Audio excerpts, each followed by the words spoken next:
Halo guys, selamat bertemu kembali di Akur Channel.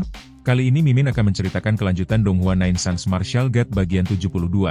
Namun tak bosan-bosannya Mimin ingin mengucapkan maaf yang sebesar-besarnya, dikarenakan untuk video dan alur cerita tidak sama.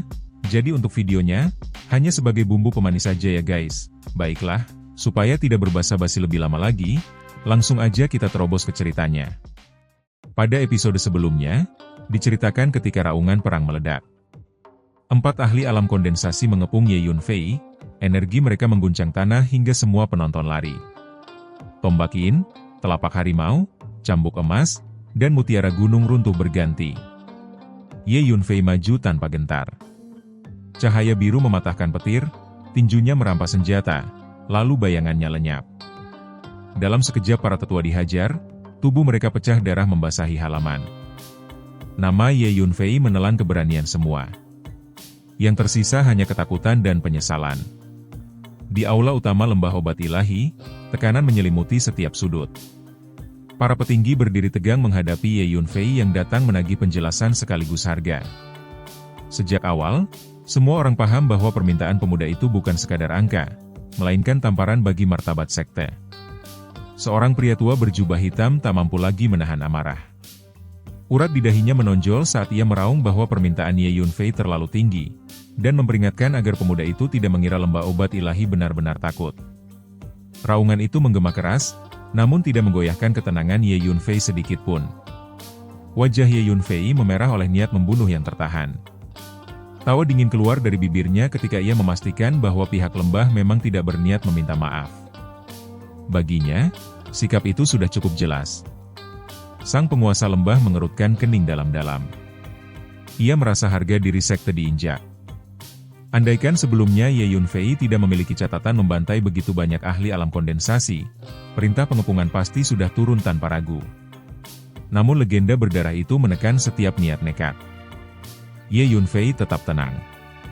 Dalam nada datar ia mengingatkan bahwa orang-orang lembah obat ilahi pernah dikirim untuk memburunya. Jika kekuatannya sedikit saja lebih lemah, ia pasti sudah lama menjadi mayat. Dibandingkan itu semua, syarat yang ia ajukan justru terasa murah hati. Pria tua berjubah hitam mencibir. Karena pemuda itu sudah datang sendiri ke depan pintu, menurutnya tak ada lagi alasan bersikap sopan. Belum sempat gema ejekan itu menghilang, pandangan si tetua mendadak kabur. Sosok Ye Yunfei telah berdiri tepat di depannya seperti hantu. Dengan jubah bayangan surgawi, kecepatannya melonjak berlipat, membuat siapapun sulit bereaksi. Tatapan Ye Yunfei lurus dan dingin. Ia mempertanyakan keyakinan tetua itu, seakan ingin memastikan apakah orang tua tersebut benar-benar merasa mampu melawannya. Terkejut sekaligus murka, tetua berjubah hitam menghantamkan telapak. Kabut hitam pekat menyembur, beracun, mematikan, siap menelan siapapun yang tersentuh. Namun tubuh Kaisar Azur dari kayu yang telah disempurnakan Ye Yunfei menjadikannya hampir kebal terhadap racun. Teknik agung itu memang pantas menyandang reputasi di antara metode pemurnian tubuh terhebat. Satu pukulan dilepaskan.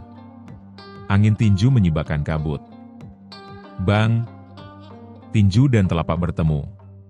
Dalam sepersekian napas, seluruh lengan si tetua hancur. Jerit kesakitan memecah aula. Semua petinggi pucat. Tinju Ye Yunfei terus maju, menuju tubuh lawannya. Sang penguasa lembah panik, merasakan dengan jelas bahwa jika hantaman itu mendarat, tetua tersebut akan meledak menjadi daging cincang. Ia buru-buru memohon agar diberi ruang untuk berunding. Sebuah dengusan ringan keluar dari Ye Yunfei. Tinju itu berhenti tepat di depan dada si tetua, tetapi sisa dayanya tetap menghantam ke depan, menggulung udara. Tetua berjubah hitam jatuh berlutut. Keringat membanjir. Ia baru saja mencium bau neraka. Hawa dingin merambat di punggung semua orang. Hanya satu gerakan, seorang ahli tahap awal sudah lumpuh. Pada saat itu, legenda tentang Ye Yunfei tak lagi terdengar berlebihan. Dengan senyum getir, sang penguasa lembah mengakui bahwa mereka tidak ingin berperang. Kata-kata itu terasa pahit bahkan bagi dirinya sendiri. Sekte besar dipaksa menunduk oleh seorang junior. Ye Yunfei mengingatkan kembali bahwa ia telah menyampaikan syaratnya. Sang penguasa lembah mencoba menawar. Ia menawarkan miliaran kristal spiritual dan pil dalam jumlah besar sebagai kompensasi. Tawaran yang biasanya bisa membuat siapapun tergoda. Namun Ye Yunfei hanya mencibir. Baginya, kristal roh itu tak cukup, sementara pil-pil mereka tak ubahnya sampah. Wajah penguasa lembah memerah oleh amarah. Seorang tetua berjanggut putih melangkah maju, menatap tajam, menekan bahwa sikap Ye Yunfei berarti mendorong perang sampai mati. Banyak yang mengangguk, merasa terhina. Suasana kembali menegang. Ye Yunfei justru mengejek. Menurutnya, orang terkuat di sekte ini hanyalah kultivator tingkat akhir alam kondensasi. Begitu perang pecah, bisa jadi seluruh lembah akan tamat. Kesabarannya sudah habis, keputusan harus diambil sekarang. Ucapan itu membuat para petinggi terguncang. Rahasia tentang leluhur yang tersembunyi seharusnya tidak mudah diketahui. Ye Yunfei tersenyum tipis. Sejak melangkah masuk, kekuatan jiwanya sudah merasakan aura yang bersembunyi di bawah tanah. Batuk ringan terdengar. Sesosok tubuh renta muncul, berjalan perlahan dengan tongkat kepala naga. Para petinggi bergegas menyambut. Inilah mantan penguasa, leluhur terkuat mereka. Ia menatap Ye Yunfei lama. Kekuatan jiwa menyelidik, tetapi pemuda itu tetap setenang danau. Akhirnya sang leluhur menghela napas, mengakui bahwa firasatnya mengatakan pemuda ini sangat berbahaya. Ia menegur penguasa lembah karena membiarkan masalah membesar hingga orang harus datang mengetuk pintu. Lalu, keputusan jatuh. Lembah obat ilahi tidak ingin menjadi musuh Ye Yunfei. Syarat itu diterima. Ye Yunfei mengangguk tenang. Ia tahu lelaki tua ini mengerti risiko sebenarnya. Penguasa lembah masih ingin membantah, merasa dipermalukan. Namun leluhur memotong, yang lebih penting adalah kelangsungan sekte, bukan harta. Semua harus dikeluarkan agar Ye Yunfei memilih sendiri. Tak ada yang berani menentang. Perintah dijalankan. Penguasa lembah pergi bersama dua tetua. Leluhur kemudian memerintahkan penyediaan tempat duduk. Murid-murid segera menata kursi, menyajikan teh dan buah spiritual. Ye Yunfei duduk tanpa basa-basi, menyesap teh dengan tenang, sementara sang leluhur duduk di sampingnya, menemani secara pribadi, dan seluruh aula menahan napas menunggu badai berikutnya. Di aula lembah obat ilahi, suasana yang tadinya sudah menegang kembali berubah halus ketika Ye Yunfei, yang duduk santai sambil meminum teh, tanpa sengaja melirik dahi sang leluhur tua. Dengan nada datar, seolah hanya menyebut hal biasa, ia menilai usia lelaki itu hampir habis dan paling lama hanya tersisa 5 tahun lagi. Ucapan yang terdengar ringan itu justru seperti petir di siang bolong. Wajah para petinggi yang berdiri di sekeliling aula langsung berubah. Amarah meledak di mata mereka. Satu persatu menatap Ye Yunfei dengan tajam, merasa sang leluhur telah dihina secara kejam. Bagaimanapun, dalam pemahaman umum, seorang master tahap akhir alam kondensasi mampu hidup 300 tahun tanpa masalah. Walau leluhur ini memang sudah melewati 2 abad, di mata mereka masih ada setidaknya 100 tahun tersisa. Pernyataan bahwa hidupnya tinggal 5 tahun terdengar seperti kutukan paling kejam. Seorang petinggi tak mampu menahan diri. Dalam kemarahannya ia menegaskan bahwa lembah sudah tunduk dan menerima tuntutan yang berat, tetapi Ye Yunfei masih bersikap agresif bahkan berani menghina patriark mereka. Namun Ye Yunfei tetap tenang. Ia hanya menyatakan bahwa apa yang ia katakan adalah kebenaran. Reaksi leluhur tua justru membuat jantung semua orang berdebar. Wajah renta itu memucat seperti melihat hantu. Selama 2 tahun terakhir, ia memang merasakan bayangan kematian semakin dekat. Perasaan itu makin hari makin jelas. Melihat perubahan itu, firasat buruk muncul di hati semua orang. Mungkinkah ucapan Ye Yunfei benar? Dengan nada tetap datar, Ye Yunfei membeberkan penyebabnya. Leluhur itu terlalu bernafsu menerobos, berlatih gegabah, berkali-kali memaksa menantang batas ranah. Fondasinya rusak oleh tindakannya sendiri. Leluhur tua berdiri mendadak. Tatapannya dipenuhi ketakutan. Ini kedua kalinya pemuda itu menyinggung rahasia yang bahkan jarang ia akui pada dirinya sendiri. Dan semuanya tepat. Setelah lama terdiam, ia akhirnya duduk kembali, napasnya berat. Ye Yunfei menggeleng pelan. Menurutnya, bakat lelaki tua itu sebenarnya cukup baik. Jika sabar menunggu, Kesempatan melangkah lebih jauh tetap ada. Sayangnya, ketidaksabaran menghancurkan semuanya. Leluhur tua menghela napas panjang. Suaranya penuh penyesalan. Ia mengakui bahwa demi terobosan, ia pernah beberapa kali memaksa diri hingga hampir mengalami penyimpangan ki. Seorang eksekutif di sampingnya menjadi cemas dan ingin tahu cara mengatasi keadaan itu. Namun leluhur hanya menggeleng. Fondasi yang hancur bukan sesuatu yang mudah diperbaiki. Tiba-tiba ia menoleh kembali ke Ye Yunfei. Harapan yang nyaris padam kembali menyala. Dengan ragu ia ingin tahu apakah pemuda ini memiliki jalan. Ye Yunfei mengangguk tanpa berpikir lama. Baginya, selama jiwa masih ada, tubuh bisa diperbaiki, bahkan dibangun ulang. Mata leluhur tua bergetar oleh kegembiraan. Ia buru-buru meminta petunjuk.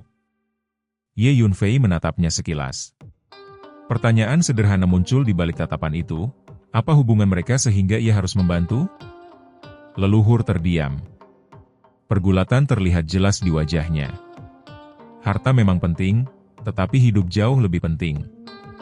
Jika ia bisa hidup 100 tahun lagi, apapun layak dibayar. Ia pun menyatakan kesediaan mempersembahkan seluruh harta lembah. Ye Yunfei memutar mata. Bukankah ia memang sudah bebas memilih apapun? Apa bedanya? Leluhur kembali terdiam. Lalu, dengan keputusan yang mengejutkan semua orang, ia menggertakkan gigi dan menyatakan bahwa mulai hari itu ia bersedia melayani Ye Yunfei dan menaati perintahnya. Serentak para petinggi berseru cemas. Jika leluhur tunduk, berarti seluruh sekte ikut tunduk. Namun sang leluhur menatap mereka tajam. Di matanya, mengikuti pemuda dengan masa depan tak terbayangkan bukanlah kehinaan. Tatapannya membuat semua orang menunduk. Ye Yunfei menilai lelaki tua itu dengan ekspresi tenang. Ia memastikan kembali apakah keputusan itu sungguh pasti. Leluhur mengangguk tegas. Tanpa ini, ia akan mati sia-sia. Kejujuran itu membuat Ye Yunfei cukup puas. Ia menyatakan bahwa bukan hanya nyawa, bahkan terobosan menuju alam pendirian fondasi pun bisa ia bantu. Semua orang menarik napas tajam. Bagi leluhur, itu seperti kelahiran kembali. Umur 600 tahun.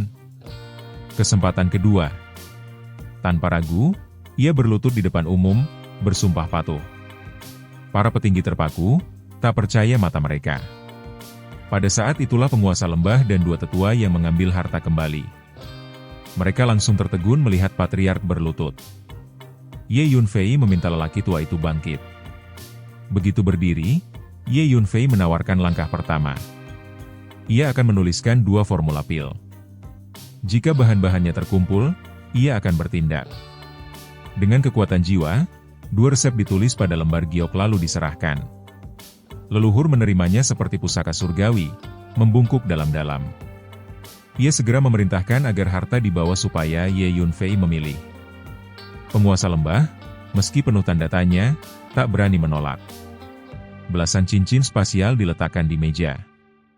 Kekuatan jiwa Ye Yunfei menyapu isinya. Sebagian besar adalah ramuan. Tingkat tertinggi hanya 7, bahkan tampak sudah lama disimpan. Ia hampir tak tertarik. Ada pula berbagai pil. Beberapa nama masih membuatnya mengangguk. Setidaknya kualitasnya lumayan. Lalu tiba-tiba ia tertegun. Dengan lambaian tangan, 5 batu hitam besar muncul, masing-masing setinggi 1 meter, panjang 2 meter. Batu itu seperti mampu menyerap vitalitas. Siapapun yang menatap terlalu lama bisa merasa jatuh ke kegelapan tanpa batas. Itu adalah batu mimpi buruk. Di dalamnya terkandung esensi jiwa dalam jumlah besar. Hati Ye Yunfei bergetar oleh kegembiraan. Dengan benda ini, kekuatan jiwanya mungkin bisa berlipat ganda. Di dalam aula lembah obat ilahi, tatapan semua orang mengikuti setiap gerakan Ye Yunfei. Setelah menemukan 5 batu hitam raksasa itu, pemuda tersebut tidak ragu lagi. Dengan sikap santai namun tegas, ia menyatakan bahwa ia akan mengambil ke-5 batu itu. Ke-5 batu mimpi buruk segera lenyap, masuk ke dalam cincin spasialnya. Namun tindakannya belum berhenti. Dengan satu lambaian tangan, ia kembali menyapu isi lebih dari selusin cincin spasial. Sejumlah besar ramuan spiritual serta harta langka beterbangan keluar, lalu menghilang lagi ke dalam penyimpanannya. Tanaman obat dan benda-benda itu semuanya berunsur kayu. Dan itulah yang paling ia butuhkan saat ini. Sang penguasa lembah bersama para petinggi lainnya diam-diam menghela napas lega. Meskipun jumlah yang diambil tampak banyak, sebenarnya hanya sekitar 30% dari seluruh persediaan. Terutama 5 batu hitam itu, warisan lama leluhur, bahkan mereka sendiri tidak benar-benar tahu kegunaannya. Ye Yunfei lalu memberi penegasan berikutnya. Ia akan memberi 2 resep, dan mereka harus segera mengumpulkan semua tanaman obat di dalamnya. Selama 3 hari ia akan berkultivasi tertutup. Setelah itu, ia akan turun tangan menyelesaikan masalah fisik sang leluhur. Leluhur tua bergerak cepat, seakan takut kesempatan emas itu menguap. Ia segera memerintahkan agar Ye Yunfei dibawa ke ruang rahasia terbaik, tempat dengan posisi paling bagus dan energi spiritual paling kaya. Seorang petinggi sendiri yang mengantar. Begitu masuk, Ye Yunfei duduk bersila. Ia kemudian berbicara pada Hu Miao, menjelaskan bahwa ia akan terlebih dahulu menyerap esensi kekuatan jiwa dari 5 batu mimpi buruk, sementara setelah itu Hu Miao bisa mengambil hukum ilusi di dalamnya. Batu mimpi buruk memang harta alam langka. Selain kaya esensi jiwa, di dalamnya tersimpan hukum ilusi yang mendalam. Hu Miao sangat gembira. Benda itu benar-benar makanan besar baginya. Tak lama kemudian, Ye Yunfei mulai memurnikan dan menyerap. Proses ini jauh lebih sulit dibanding menyerap batu jiwa biasa. Namun bagi seseorang yang pernah berdiri sebagai kaisar langit, semua itu hanyalah pekerjaan yang familiar. Sementara itu, di aula utama, para petinggi berkumpul mengelilingi leluhur. Sang penguasa lembah ingin memastikan, apakah benar mereka akan sepenuhnya mengikuti perintah Ye Yunfei. Leluhur menjelaskan dengan mata berbinar. Jika Ye Yunfei benar-benar bisa memperpanjang hidupnya dan bahkan membantunya mencapai alam pendirian fondasi, maka segalanya akan berubah. Lembah obat ilahi akan menjadi pemimpin di antara kekuatan kelas 2. Bahkan kekuatan besar seperti 3 orang suci, 5 klan, dan 9 sekte akan memberi hormat. Lebih penting lagi, umur 600 tahun berarti kehidupan baru baginya. Ia akan punya cukup waktu membawa sekte menuju kejayaan. Penguasa lembah masih ragu, menanyakan apakah mereka benar-benar bisa percaya. Leluhur mengangguk. Pemuda itu bukan orang biasa. Kemudian ia mengangkat slip giok resep yang diterimanya dan mengajukan pertanyaan balik. Tahukah mereka tingkat ramuan di dalamnya? Ketika para tetua penasaran, ia menjelaskan bahwa salah satunya adalah tingkat 9. Yang lain bahkan ia duga sebagai pil berharga. Artinya, Ye Yunfei kemungkinan besar seorang ahli alkimia. Semua orang tersentak. Ahli alkimia adalah eksistensi seperti makhluk abadi. Bahkan di wilayah besar, mereka sangat langka. Leluhur menambahkan, di luar kemampuan alkimia, bakat bela diri Ye Yunfei sudah menembus batas. Jika mereka dapat melayaninya dengan baik, mungkin suatu hari ia akan membawa lembah mencapai puncak yang tak terbayangkan. Aula hening. Akhirnya sang penguasa lembah menarik napas panjang. Sejak hari itu, mereka akan mengakui Ye Yunfei sebagai pemimpin. Satu persatu yang lain menyetujui.